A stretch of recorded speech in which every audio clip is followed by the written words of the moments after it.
Welcome back to the show. Today's guest is Tanner Kinzler, President and CEO of Kinzler Corporation. And this is a great conversation. Tanner's leading a multi-generational, employee-owned business that's grown across construction services and building materials.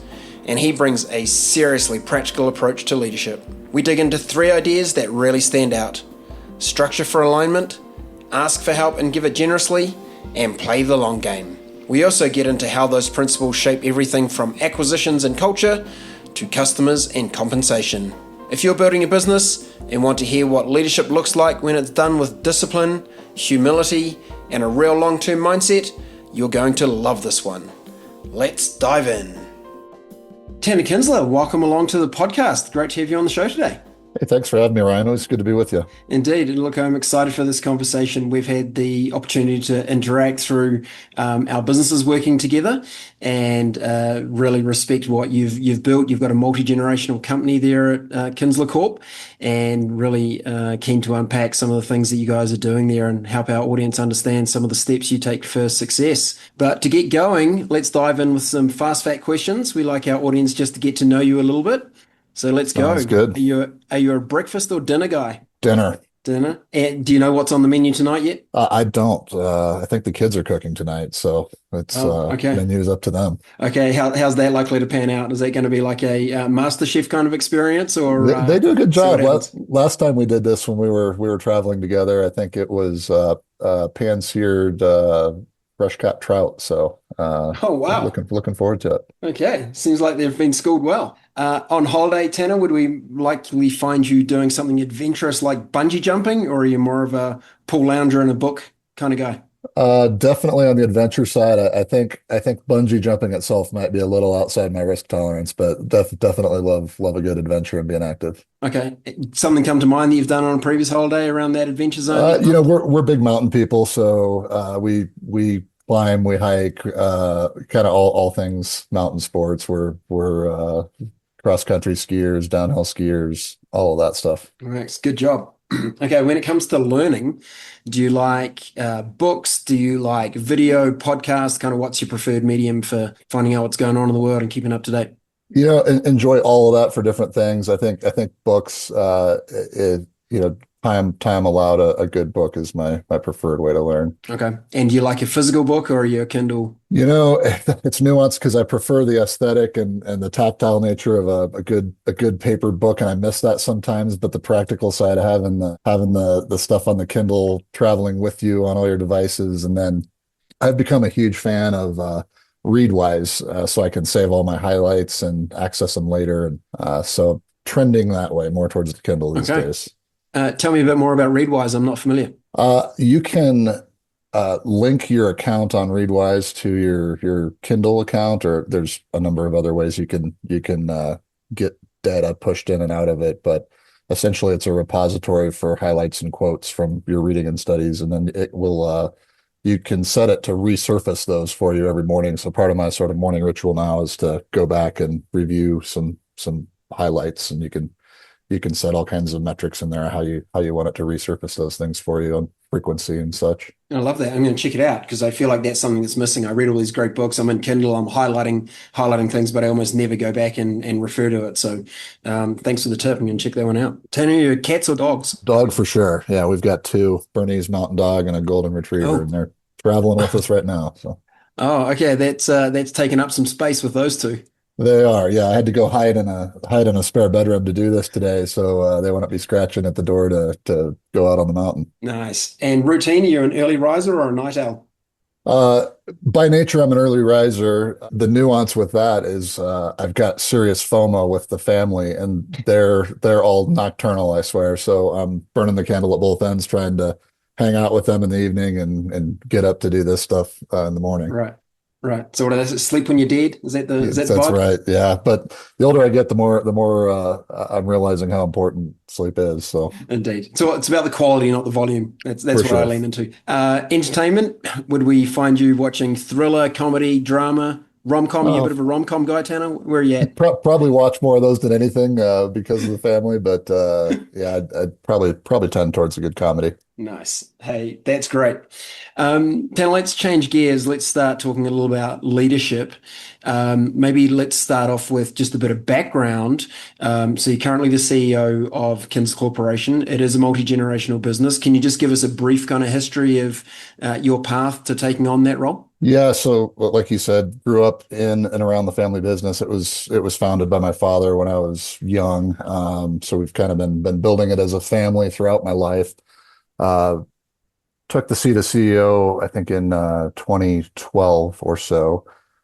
Today we're partially family held, partially employee stock ownership plan held. Run a multi-state operation. Our businesses that we operate are all in construction services, from specialty contracting to building materials distribution, all sort of related in that genre throughout the United States. One thing I Okay. think unique about us and our culture is we really, really have focused on broad-based shared value creation, and that's the why for implementing the ESOP, obviously, and doing this together with our team. And why was that important to you? Because it's a big move to, share that value with others when, plenty of founders choose to hold it for themselves. Yeah, I think, it comes down to the why are you doing what you're doing? And for me, I was on this journey from 2012 to probably 2016 after taking that seat of president and CEO. I was sitting there in 2015, 2016, kind of scratch my head going, what's next? What's my why?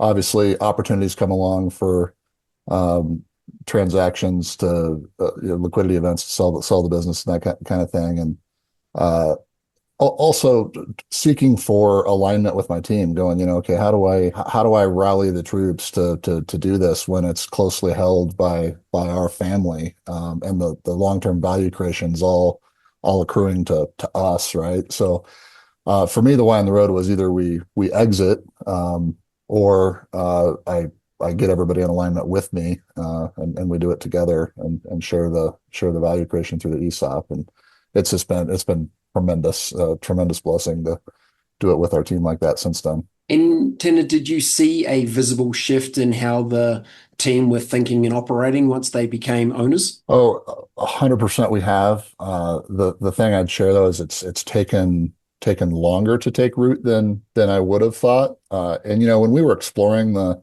ESOP option, that was a common feedback I received from folks I reached out to that had been down that road.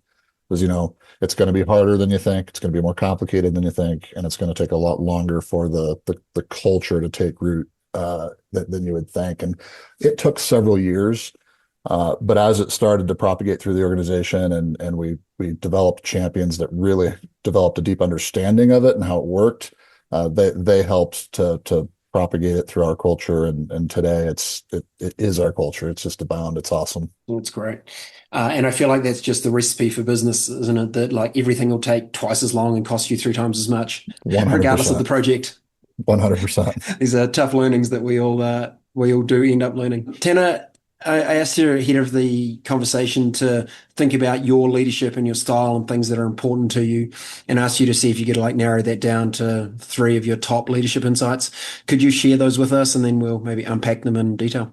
Yeah, I'll caveat it with we're obviously still learning here, and you're talking to a guy that thought he had the world figured out at 25, and at 45, much less so, and realize I've got more to learn than ever, right? But there was, as I was thinking about this, there's like three themes that I think are kind of interrelated, and I'd say structure for alignment, ask for help, and give it generously, and maintain a long-term horizon, or as I like to say, play the long game. We say that a lot in our organization. I like that. Let's lead off with structure for alignment. What does that one mean, and how do you implement it at Kinzler?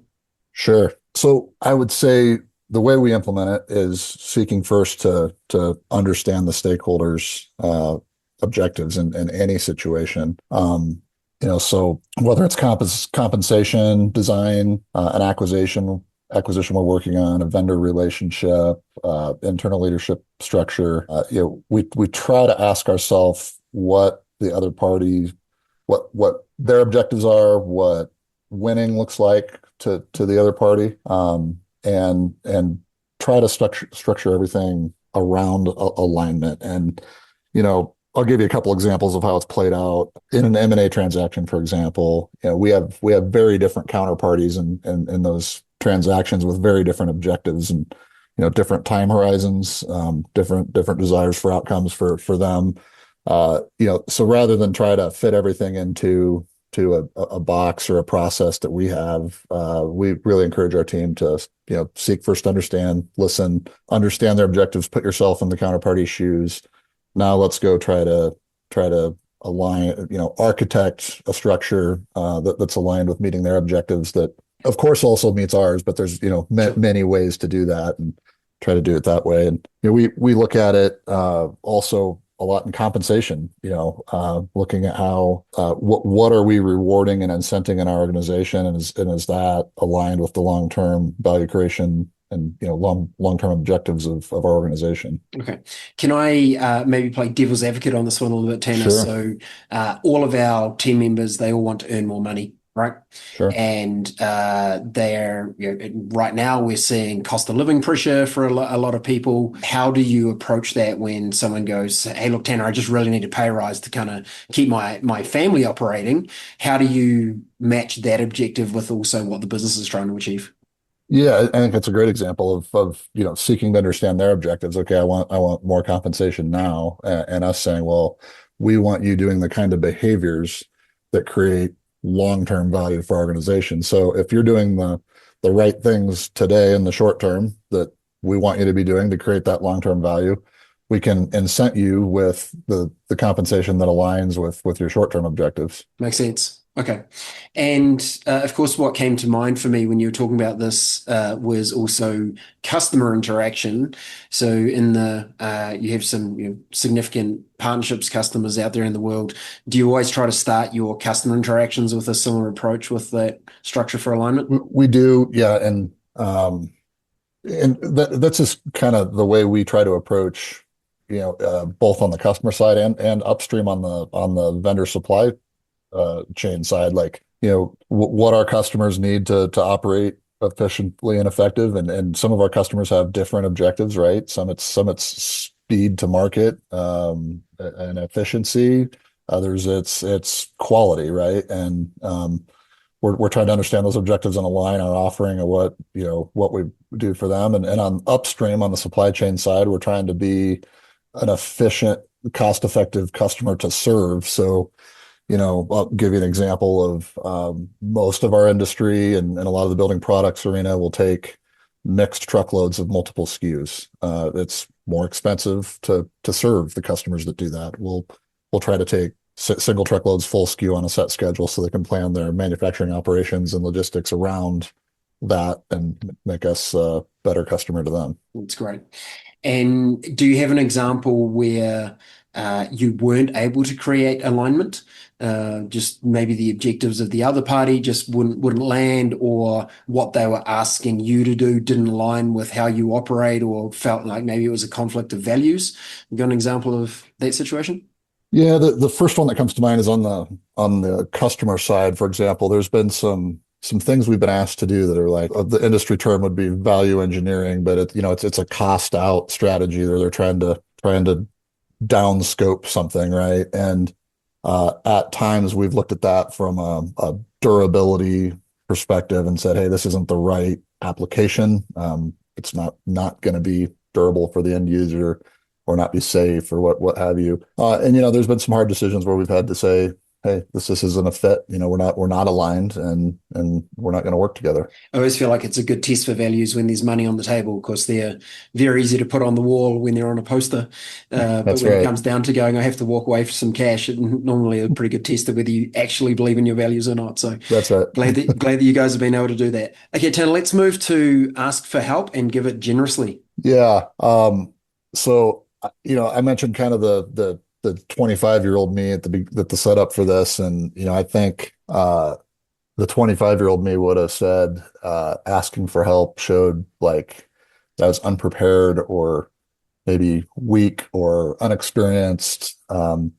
And I think what I've learned that it's quite the opposite, actually. When you ask for help with humility and gratitude and transparency, posture yourself correctly, people have a genuine desire to help, and people love sharing what they've learned on their journey. Indeed. And you already gave an example of when you were looking at doing the ESOP, you mentioned going out and talking to some other people that had already been on that journey, and it sounded like they were very willing to share their lessons and experience and the warts and all, so you knew what you were walking into. Yeah, that I mean that's a great example of, and in that particular genre, I think you get into people in that community, and they're zealous to share. They love talking about it and sharing and trading ideas and being thought partners with you. But even, I'll give you another example of like one time I had my back up against the wall, so to speak, in a different business early in my career. We had a large project, the largest I'd ever been involved with, and some capital investors were refusing to make capital calls. We were behind schedule. We were over budget. We were just in a horrible, horrible place, right? And I basically went to all the stakeholders, upstream, downstream, lenders, partners, our contractor partners, supply chain, everybody, just said, full transparency. Here's where we're at. I'm trying to do everything I can. Will you help me? And that was probably the wine in the road for me, when I was just blown away by the generosity and the understanding, and the thought partnership to a person. Every partner I ran to, up and downstream, ran at helping me with the problem. And it not that it was easy, but it took several years, but we worked our way out of it together. And that taught me a huge lesson. And other times I've reached out to, listening to a podcast or reading a book and go, man, I would love some thought partnership from this person, and write them a letter. I've been blown away at how generous people have been with their time to say, yeah, fly here. I'd give you a half day of my time to talk and be a thought partner on that. And then I think that that's also created sort of a flywheel effect of people being generous with me, and then it's turned around, and it might not be them, but they say, hey, I've got a relationship I'm working with that's going through something similar to what you're going through, or have been through. Would you share with them? Sure. And it just spins the flywheel, and the relationships build. It's been awesome. I love that. It's such a great approach, and the experience here you have of early in your career and thinking that asking for help was showing weakness or lack of knowledge. I think it's a journey that many people are on, and if any of our listeners today are in that zone, maybe being younger and thinking they're supposed to have all the answers straight away, that's a great experience share to go ask for help. Here's a quick break. If you're a CEO or senior leader scaling a growing business, listen up. Here's the truth. Most companies don't have a strategy problem, they have an execution problem. So here's a quick win. Take 2 minutes to complete the execution strength diagnostic. Get an instant report that shows you exactly where your execution is leaking. Take the diagnostic at level10.us/execution. That's level10.us/execution. It's free, it's fast, and it'll show you the real gap between your strategy and what's actually happening day to day. Now let's get back to the podcast. Alrighty, maintaining a long-term horizon. Yeah. So I would say most of the outcomes that, looking back on our journey, I would say I'm most proud of, did not come from like a brilliant move, an idea. They came from long-term patience, being faithful, being consistent, being reliable, and like the littlest things over a long period of time. And we've just learned patience, I guess, through that, to take time and be patient, do the little things right consistently for a long time, and let the results work themselves out. Yeah, it's such a challenge to do though, isn't it? Because as a business leader, we all have our certain amount of pressure to deliver results, this quarter, this year, and it's very hard while you've got those challenges right in front of you to think about the long term and maybe make decisions that potentially affect those short term results, but know what they're going to be in the future. How do you deal with that kind of tension? Yeah, I mean, we kind of do Well, first, let me say we've got the luxury of being privately held, so we don't have to report results like that and have that.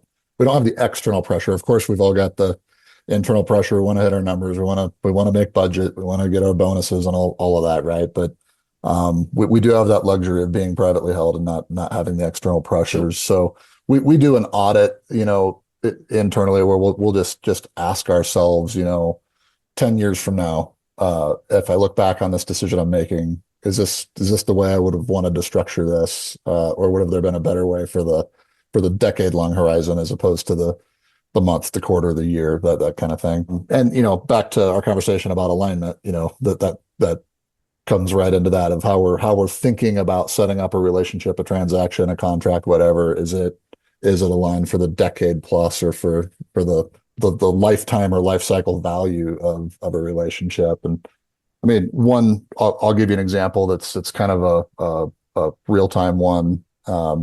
We're in a contract, a service contract with a customer that's been a long term relationship. Their downstream customer curtailed a bunch of their business. Our contract with our customer says they just have to pay us the flat fee period. They came to us and said, "Hey, our customer's downsizing this business.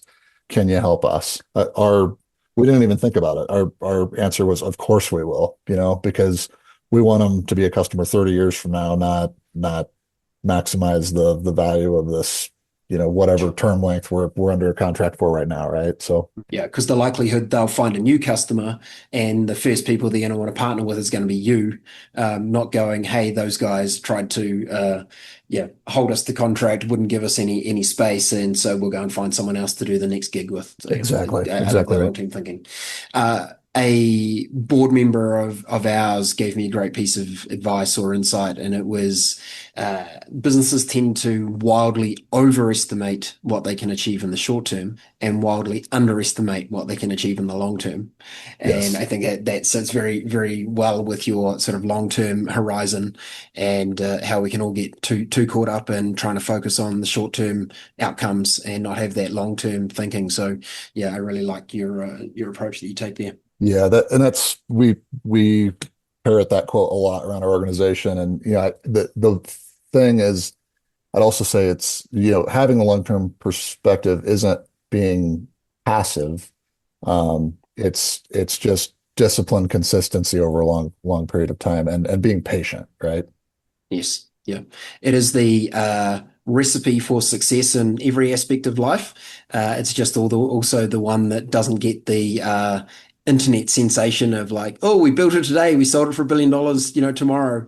That's right. But it's all the when you so many organizations we have the opportunity to talk to, they've followed that exact same path. It's the overnight success after 20 years of hard work kind of approach to making things happen. So it's Yeah, definitely the right recipe, even then it's maybe the slightly less glamorous path. for sure. Okay. Tanner, I know and part of the strategy for growing Kinzler Corporation has been merger and acquisition, and culture and developing great team is clearly something that's very central to the organization.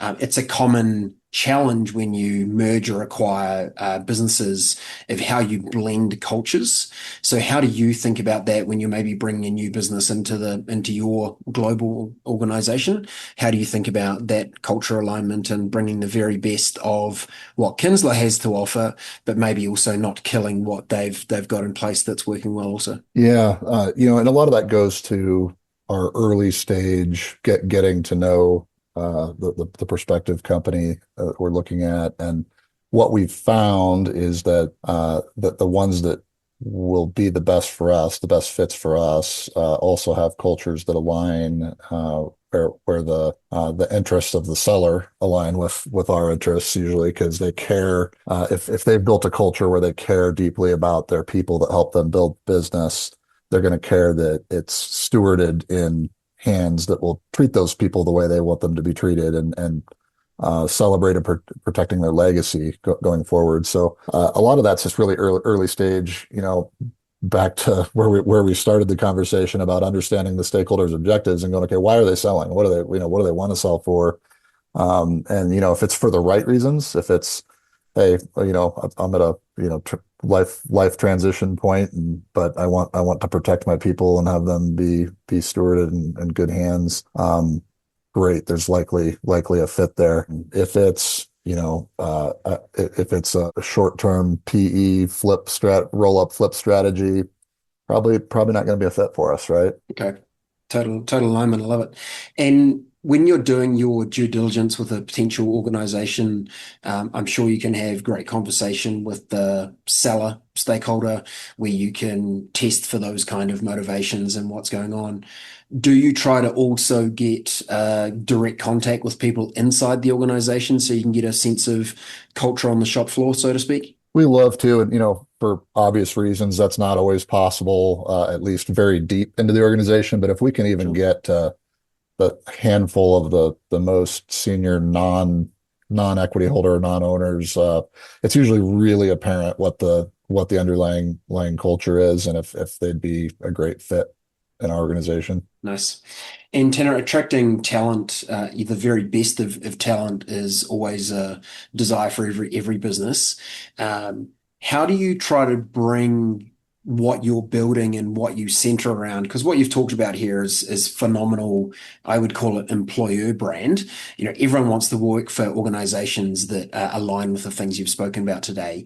How do you try to voice that in market so that people are when they're looking at various options to companies to join, that they're like, oh, actually, Kinzler really sounds like the type of organization I like to be a part of. How do you voice that out in the market? Yeah, one of the things we do is share some stories of both from our current employees, but also from folks that have come to us via some of the M&A transactions and experienced the transition and the change in culture and what it's really like, and that.